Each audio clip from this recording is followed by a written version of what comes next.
if we look at Sugar VOD, we can see the colors are very, very bright in here, but we have this typical CrossFit, gritty, industrial lines that we're having here.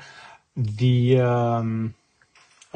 font, sort of the contrast is really, really high. We can see blue with pink. Right. Pretty simple website, but again, very colorful, very poignant sort of color system that we have here. If we quickly look at what the main page is trying to say, okay, we have our hero, raise your workout experience. So essentially, they also are trying to sell us the idea that you can scale and you can register.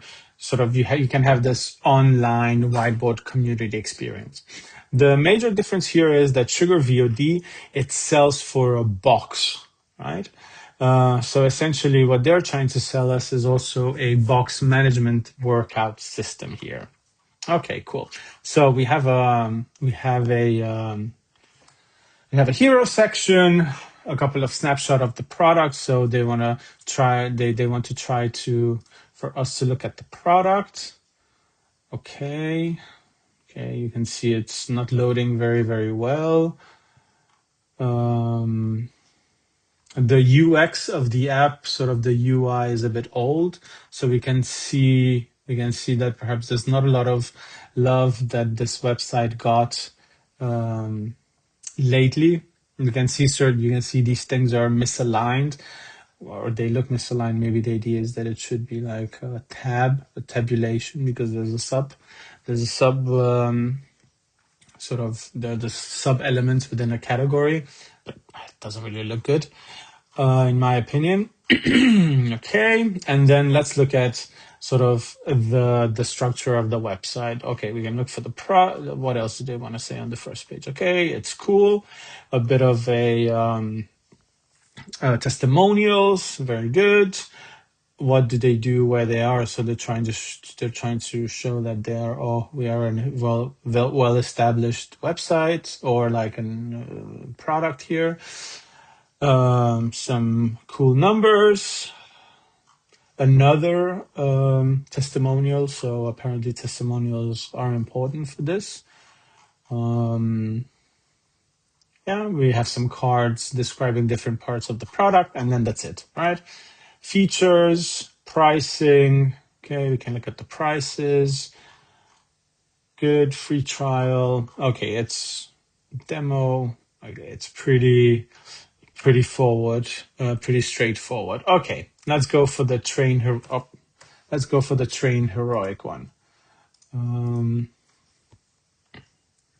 Again, the same grittiness, very dynamic. The same blue on yellow. Again, these very poignant industrial combination of colors here. Bit of like gritty, doodly backgrounds there. Very poignant. Again, for coaches, for athletes, their website is a lot simpler and just a bit more dynamic. Cool. Looking good. Let's move forward. Let's look at the VOD Proof app. Okay, so you can see that they are clearly focusing on the athletes, and in their hero section, they already have the buttons to the links to the app stores. So this is something that I had been thinking about using as well in my website as well. Okay, cool. So then we scroll down. It very clearly communicates sort of the basic concepts of the app, that you record your workouts, you review your training, and you compete with others. Testimonials and a new feature, or rather this is the testimonial. They're kind of hiding it, even though Noah Olson is kind of a legendary athlete within the space. They're trying to show off a new function that they have. I think, okay, good or bad, I don't know, but they just embedded a YouTube link into their website. Okay, some of the block boxes and competitions, I guess, that they're using this. All right, pretty straightforward, but again, the same design language of gritty CrossFit competition. Cool. I'm gonna take one more so we can move further, but hopefully you get the idea of sort of the type of exercise and some of the things that you should be looking for. All right. Again, the hero section, same CrossFit in action. I'm not sure if it's a fault of mine, but I think it's a bit weird um, that this entire section of the hero section is just out of the screen. Okay. You can see they are very much focused on converting as quickly as possible, right? So on the same page, we see links to the app stores. They don't even talk about the product, but they talk about their mission. That's fine. 2 apps, 1 goal. Okay. And then again, they're trying to convert us. I'm not sure if it's that good. The third time on the same page, I would say it's a bit too much. And then of course down here again. So four times. But what do I actually get to learn about the product? That is apps for functional fitness. Okay. Their mission. Okay. And of course I can discover their apps. Perhaps I would have just presented the apps. 2 apps, 1 goal. Okay, cool. And then they're trying to convert. I'm like, okay, well, I don't really know what this is about, right? And you're already trying to convert. So I would probably be looking at it, or I would be approaching it from a different way. Cool. Let's see what else do they have. So they have the home, they have the generator where they talk about the apps. Okay, the VOD timer. Okay. So they have 2 apps. And then blog, they probably use this for SEO purposes, though I'm not sure how much is that helping them, but it's a bit out of the scope of this course anyways. And then downloads. What can we download? Ready for Milan post? Sure, they can give us some ebooks. Okay, fantastic. But of course you have to subscribe, right? So they're trying to convert visitors into sort of warm leads. Cool. All right. So I'm going to stop here for this point. Hopefully this gave you a bit of a teaser in how you should be looking at some of the competition that you have in the space. Good. So as I mentioned, Fitras is going to be the Strava of functional fitness. It's going to have a custom AI powered workout registration. Then we're going to take this online whiteboard community onto the online.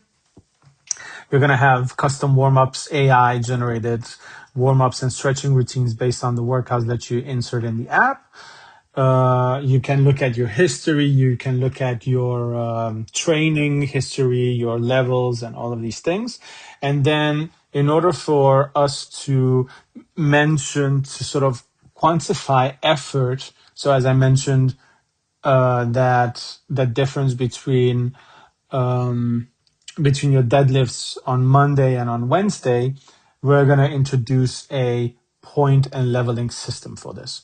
And we're going to try to make it in such a way, some of the features on this online scoreboard, we're going to try to make it as friendly as possible. And then we're going to try to make it Instagrammable. And then we're kind of going to try to generate a social hype in it so that it's going to be super fun and super cool to be on this app, so everybody can share their results and then they can just take this banter like, oh, Alex, a bit low on the, I don't know, kettlebell swings, but good job on the level of pull-ups or something like that.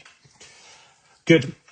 I'm not going to spend too much time on this, but there's a value proposition canvas that you can go through. You can start extracting some of the vocabulary. I've introduced the business model canvas again. This can help you when you're trying to structure the information that you want to use.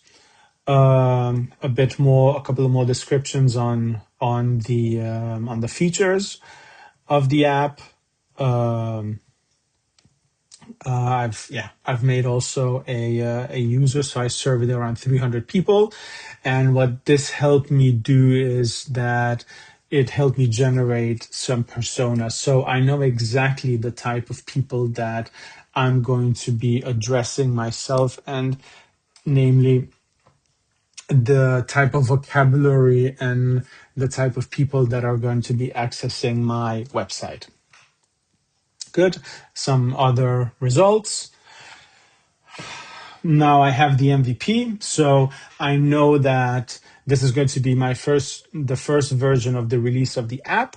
So these 4 descriptions will have to be on the website. So the LLM enabled workout generator and logging, tracking your workouts, having a virtual whiteboard, and then the point and level system. So I know that these 4 things, they have to be on the website because they're going to be a part of my first release of the app. Good. Yeah, maybe we can. There's not a lot of information here, but there's a technical proof of concept that I've been working on, and then I've also added a couple of other slides that can help with the vocabulary moving forward, right? Like EMOM, MRAP for time, workout examples. And then I had an early iteration of how the website should look and perhaps a early sitemap. And I wrote down, these are just text pulps that I have already been working on. I'm not sure if you're going to reuse it. We'll just have to see. Cool. So this is the first part of it.